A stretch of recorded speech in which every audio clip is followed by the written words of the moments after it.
Hello there, KwaiChi. Looks to me like the Mrs. to-be has already started decorating the place. You know, considering all the stuffed critters you have there on the couch. I hope those aren't yours. You know, the Tweety Bird, the Nemo, Tigger. You know, maybe I'm just here just in time to help you out. Not trying to talk you out of it or anything, but just to give you the heads up in some cases. I noticed that your wedding date is coming right after Christmas. I guess it's going to come before New Year's. Maybe I'm wrong. Maybe right after New Year's that you're getting married. You know what would be really cool is if her birthday lands somewhere in the vicinity of Christmas and hopefully sometime right there before Valentine's Day. You know, then you'll have 364 days of the year of, well, what are we going to call it, shopping-free freedom. And only one day in the year you have to remember to go out and buy those gifts. It's one gift buy day. You can do all your shopping in one day. You know, you get your Christmas gift or Valentine's Day gift or wedding anniversary gift or birthday gift. And believe me, the women are not too forgiving if you miss one of those gift buying days. Now Christmas, that's a real easy day to remember. But anniversaries and birthdays are sometimes easy to forget, you know, when you get into your day-to-day life and get into the swing of things. Valentine's Day, well, you know, there's plenty of TV commercials on to remind you about that. A lot of times I try to have, you know, tend to have a gift that's put away, because I'm not so fortunate. My wife's birthday and our anniversary ain't anywhere near Christmas. They're all spread throughout the entire year. But, you know, I like to tend to have a gift that's put away somewhere in case one of those days I forget something. But I rarely do that anymore. But one thing you gotta always do is you gotta always remember what you've got them on previous years and for what occasion. The more time that goes by, the harder it becomes to find, you know, the right gift for whatever occasion. And believe me, they will remember. If you buy her a gift that's even remotely similar to something that you got her in the past, she's gonna know.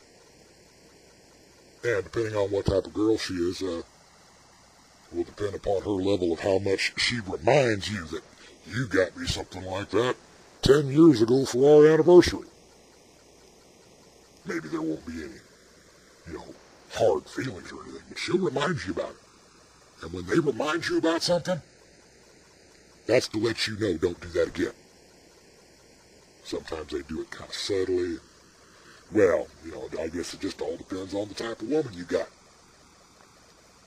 You know, speaking of gifts, hopefully she's a good woman and will make your life easier. See, right now with me, I don't have to go out and buy a gift for anybody on my list of people. For anybody but her. She got the list. You know, when we got married, that became her responsibility. And, you know, a lot of other dudes, they know that that's right. You know, their wife goes out and does all the shopping. But you still have to buy for her. And generally, she doesn't mind getting that list of people to buy for, as long as you never forget her. She doesn't mind because she handles all the money anyway. You just hand the paychecks right on over to her and be grateful for what she gives back to you. Oh, but back to remembering gifts. Here's just a little bit of advice. If one day you notice a sudden raise in your allowance, hint, hint, she's telling you that there's a gift buying occasion right around the corner. And since she's buying for everyone else, if you get that raise in your allowance, that should tell you that there's an upcoming occasion that you may have forgotten. But you know, if you do get to the point that you're a little bit more enlightened about, this. I know maybe you already are. I don't know. I'm just trying to help you out in case you aren't. You might want to get to the point that you have a gift pre-bought and tactfully hidden away. So in case you do forget something, you can always pretend you didn't forget because you've already got the gift bought. Or you're going to hide it. Don't ever hide anything under the bed or in the top of the closet or in a dresser drawer. No good. No good. See, that's where they're always going to look anyway. And something universal about women in general, they're nosy. Yeah. So if you're going to hide a gift, you might want to consider it, hiding it somewhere like, I don't know, in the kitchen behind the pots and pans because they're going to rarely go there anymore. Oh, boy. Did I just say that? Anyway, sorry. Well, I don't understand why it is people feel the need to even get officially married. I wonder if a certificate, a marriage certificate, and a big wedding ceremony in front of a preacher actually makes somebody any more or less married. I don't know, just something that's always bothered me. I mean, I'm married with the fancy certificate and the state-approved permission. So Big Brother can watch, make sure that they're keeping tabs on you, because that's what it's all about anyway. Honestly, does a certificate make anybody more or less committed? Oh, but you were talking about rings. I guess we ought to talk about the ring a little bit. I guess the type of ring that you get, Kwai, ought to be somewhat equated to the trade you're in. The type of work you do. That should always be considered. See, I'm on my third wedding ring. And it's, I don't even wear one anymore. It sits on the dresser unless we go out or something like that. I work with tools and work with my hands. And so tools will tend to nip, ding, bend a ring or something like that. I've actually had to have one cut off. And the other two are just lopsided now. So, actually, I take that back. I've got 3 lopsided rings. Well, actually, 2 lopsided rings. One that's been cut off. And the one that I've got now sits on the dresser unless we go out. So I guess that's the 4th ring we're on. But instead of seeing your ring, I want to see her ring. Women like to show off their diamond, the rock that they got.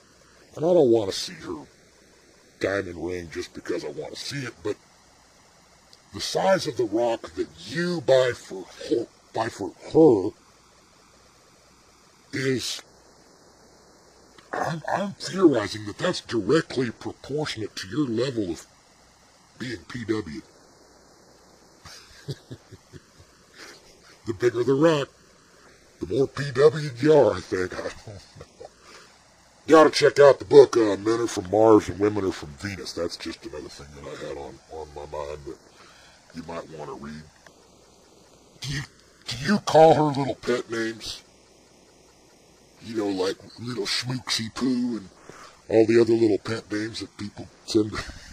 Dude, if that's the case, I don't know if I ought to be embarrassed for you or have pity for you. You may be saying I do now, but in a few years, I hope you don't find yourself saying, I did.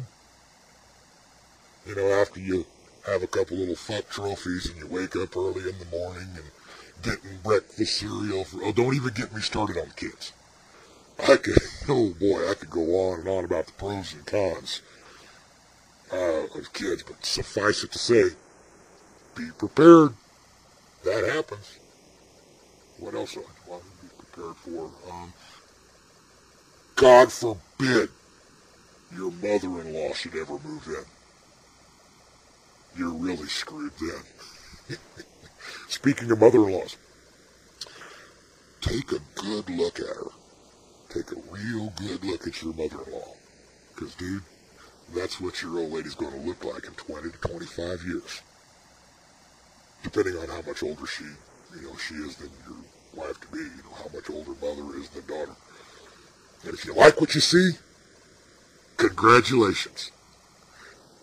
If you don't like what you see in your mother-in-law, Congratulations.